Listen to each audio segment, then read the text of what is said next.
Assalamualaikum warahmatullahi wabarakatuh.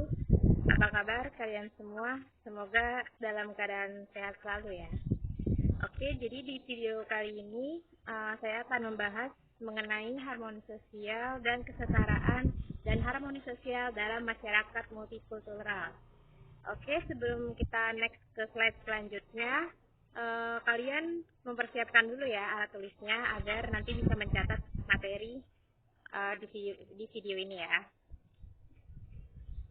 Nah, jadi sebelum kita ke materinya, di sini terdapat kompetensi inti, kompetensi dasar dan indikator serta tujuan pembelajaran. Jadi sebelum kita ke materi, kalian harus tahu dulu tujuan pembelajarannya ini apa sih. Kalian bisa lihat sendiri ya di tujuan pembelajaran di KD 3 dan KD 4.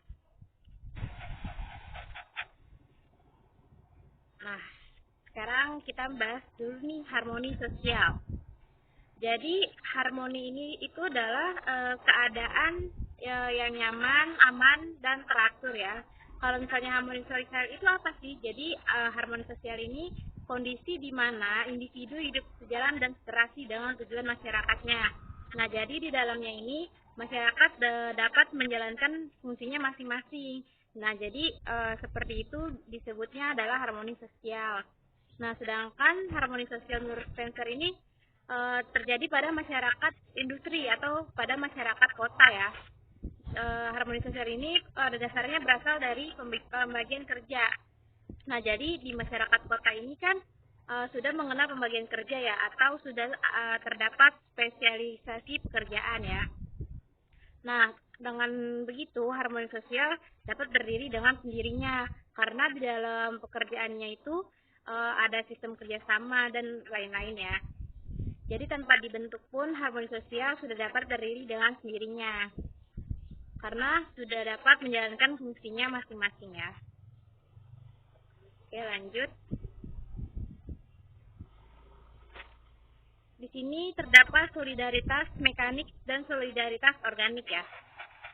Jadi yang kita tahu ya, solidaritas mekanik ini kan terdapat di desa ya. Jadi di desa ini masyarakat ini masih sangat akrab dan kekeluargaan itu tinggi.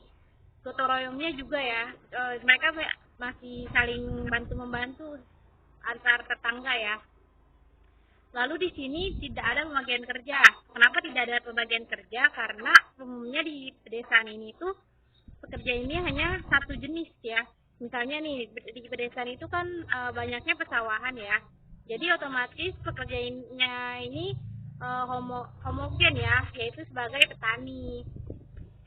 Lalu yang kedua ini ada solidaritas organik. Solidaritas organik ini kan umumnya di kota, jadi cirinya ini tuh individualitasnya ini tinggi ya, sangat tinggi. Jadi kebersamaannya rendah karena dia kan di kota ini kan sudah mengenal spesialisasi pekerjaan ya, atau sudah mengenal pembagian kerja. Jadi karena itu masyarakatnya ini sibuk dengan pekerjaannya masing-masing. Jadi dapat dikatakan di sana sangat individualitas dan kebersamaannya rendah ya. Ini dapat kita lihat ya gambarnya contohnya nih. Umumnya di desa yang pertama nih mekanik, dia masih sangat saling tolong menolong ya. Lalu di organik ini mereka sudah dapat mengenal pembagian kerja ya.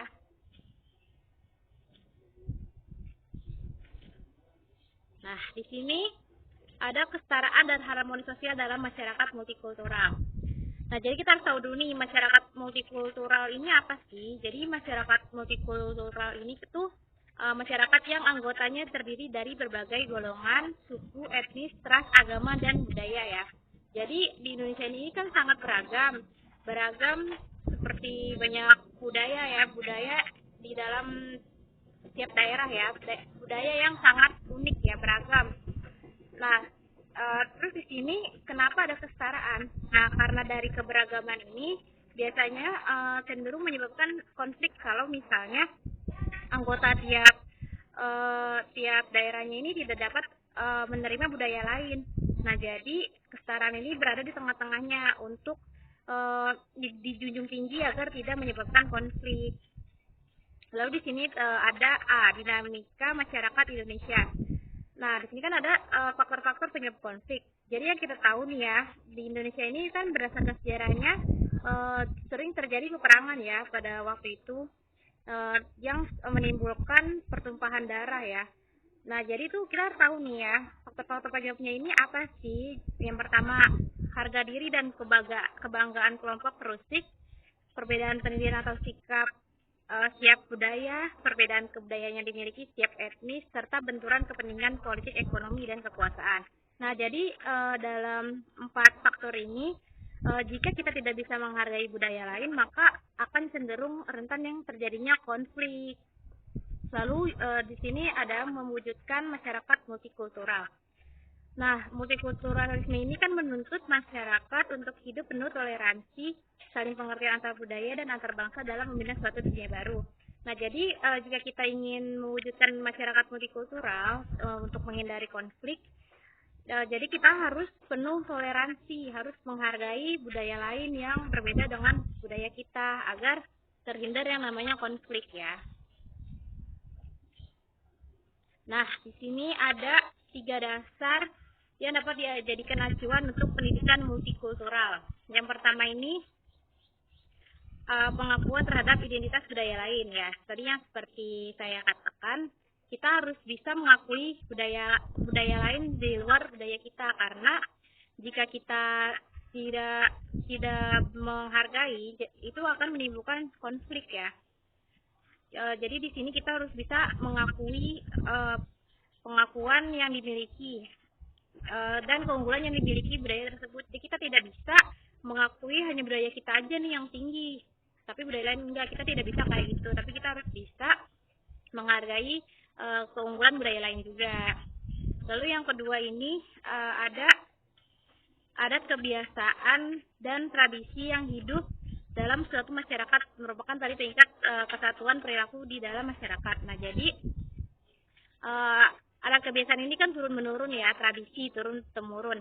Nah, jadi dalam suatu masyarakat ini kan itu merupakan tali pengikat persatuan. Jadi dengan masyarakat mengikuti turun temurunnya tradisi, itu akan menjadi suatu pengikat sendiri dalam suatu masyarakat. Jadi masyarakatnya dapat bersatu ya. Nah, dasar yang ketiga ini kemajuan-kemajuan yang diperoleh kelompok-kelompok tertentu dalam masyarakat dilihat juga sebagai sumbangan yang berasal bagi kelompok luas seperti negara. Nah, di sini nih seperti contohnya nih ya, kita punya tari saman dari Aceh.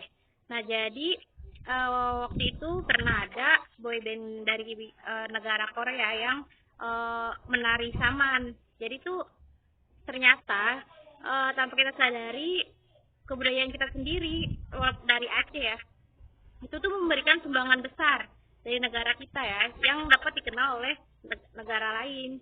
Jadi kita tidak perlu malu untuk mengekspos budaya-budaya kita ya, karena ini merupakan keberagaman. Jadi dapat memberikan sumbangan yang besar dari negara kita ya, yang dikenal oleh negara lain. Dari sini terdapat 3 tahap pemecahan masalah yang sering terjadi akibat perbedaan budaya. Nah, jadi kalau misalnya terjadi benturan konflik ya, di sini ada 3 tahap pemecahannya. Yang pertama ini orientasi. Nah, di orientasi ini kedua belah pihak yang berkonflik ya, misalnya A sama B. Nah, berarti mereka harus bisa bertukar informasi. Jadi A memberikan informasi kepada B, B memberikan informasi kepada A, agar satu sama lain itu jadi tahu. Jadi tidak saling paham ya, jadi saling mengetahui. Nah, yang kedua ini tahap evaluasi. Dalam tahap evaluasi, kedua belah pihak yang berkonflik harus bisa bertukar pendapat. Misalnya nih A memberikan pendapat, B memberikan pendapat juga. Nah, mereka harus bisa berargumen, agar dapat mencari alternatif jalan keluar masalahnya. Lalu yang ketiga ini tahap kontrol. Nah, dalam tahap kontrol ini kedua belah pihak yang berkonflik ini sudah harus dapat menentukan pemecahan masalahnya, jalan keluarnya gimana. Nah, ini terdapat di tahap kontrol. Jadi kedua belah pihak yang berkonflik sudah dapat menentukan jalan keluarnya. Nah, di sini terdapat soal-soal ya. Jadi kalian bisa jawab berdasarkan pemaparan penjelasan yang tadi saya jelaskan ya. Silakan bisa kalian buat jadikan soal latihan sendiri ya. Jawab saja. Oke. Ini kata-kata motivasi agar kalian termotivasi ya. Oke, sekian videonya, sampai video materi ini. Sampai jumpa di video materi-materi selanjutnya ya. Terima kasih.